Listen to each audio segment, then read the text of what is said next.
80 और 90 के दशक में बेहद स्टाइलिश, खूबसूरत और मशहूर एक्ट्रेस हुआ करती थी नीलम।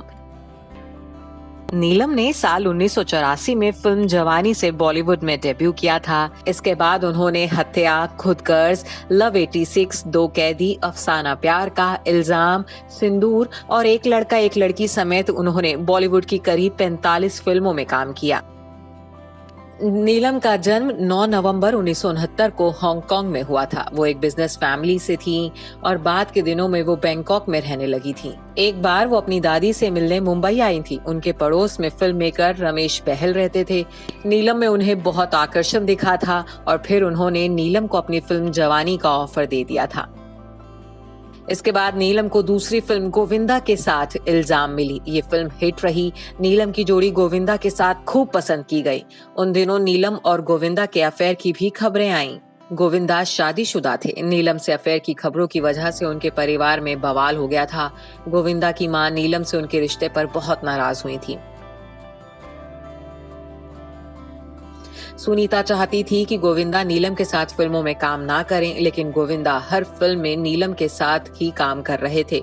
दोनों ने एक साथ 10 से ज्यादा फिल्मों में काम किया। इसका असर उनके घर पर पड़ रहा था, लेकिन उस वक्त सुनीता को यकीन था कि गोविंदा कुछ भी गलत काम नहीं करेंगे।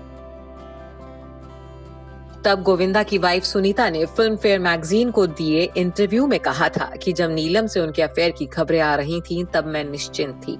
मम्मी जी मेरे साथ थी और मैं जानती थी कि चीची मेरे साथ कुछ गलत नहीं करेंगे।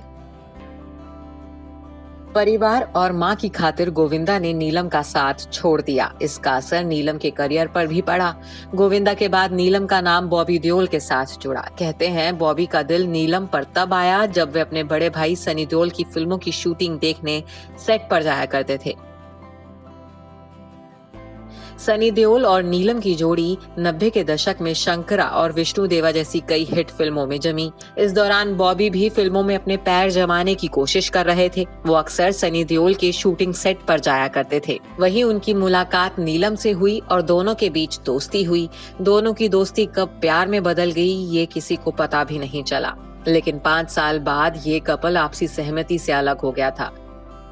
बताया जाता है कि बॉबी देओल का नाम पूजा भट्ट के साथ जुड़ते ही नीलम काफी ज्यादा आग बबूला हो गई थी, जिसके बाद उन्होंने बॉबी देओल को लेकर कई तरह के आरोप लगाए थे। उन्होंने कहा था कि बॉबी देओल एक सीरियस बॉयफ्रेंड नहीं थे। बॉबी से ब्रेकअप के बाद नीलम काफी टूट गई थी। कहा तो ये भी जाता है कि बॉबी और नीलम के रिश्ते के खिलाफ धर्मेंद्र भी थे। वो नहीं चाहते थे कि बॉबी नीलम से शादी करे। बॉबी देओल से ब्रेकअप के बाद नीलम कोठारी ने यूके के बिजनेसमैन ऋषि सेठिया से शादी की। यह साथ ज्यादा साल तक नहीं चला और दोनों का तलाक हो गया। पति से तलाक के बाद नीलम की जिंदगी में समीर सोनी की एंट्री हुई। समीर और नीलम की मुलाकात एकता कपूर की एक पार्टी के दौरान साल 2008 में हुई थी और पहली मुलाकात में ही समीर नीलम को अपना दिल दे बैठे। साल 2011 में नीलम और समीर सोनी ने शादी कर ली। नीलम की तरह समीर की भी ये दूसरी शादी थी। समीर सोनी की पहली शादी राजलक्ष्मी खानवलकर से हुई थी। नीलम और समीर अब हैप्पीली मैरिड हैं। कभी फिल्मी पर्दे को अपने डांस और खूबसूरती से गुलजार करने वाली नीलम अब एक्टिंग से पूरी तरह से नाता तोड़कर ज्वेलरी डिजाइनिंग से जुड़ गई हैं। समीर और नीलम की एक बेटी आहाना है। आहाना को नीलम और समीर ने शादी के 2 साल बाद गोद लिया था। Bureau report E24। अगर आपको हमारा ये वीडियो पसंद आया हो तो इसे लाइक और शेयर जरूर करें और हाँ, हमें सब्सक्राइब और फॉलो करना ना भूलें ताकि आप एंटरटेनमेंट की कोई भी खबर मिस ना करें, चाहे बॉलीवुड और टीवी से जुड़ी बिग न्यूज हो या स्टार्स का लाइफस्टाइल, बी टाउन की कोई पार्टी हो या सेलिब्रिटीज की डेटिंग, फिल्म और टीवी इंडस्ट्री की गॉसिप हो या कंट्रोवर्सीज, हर वीडियो मिलेगा E24 पर। तो फिर धमाकेदार एंटरटेनमेंट के लिए जुड़े रहिए हमारे साथ और देखते रहिए E24।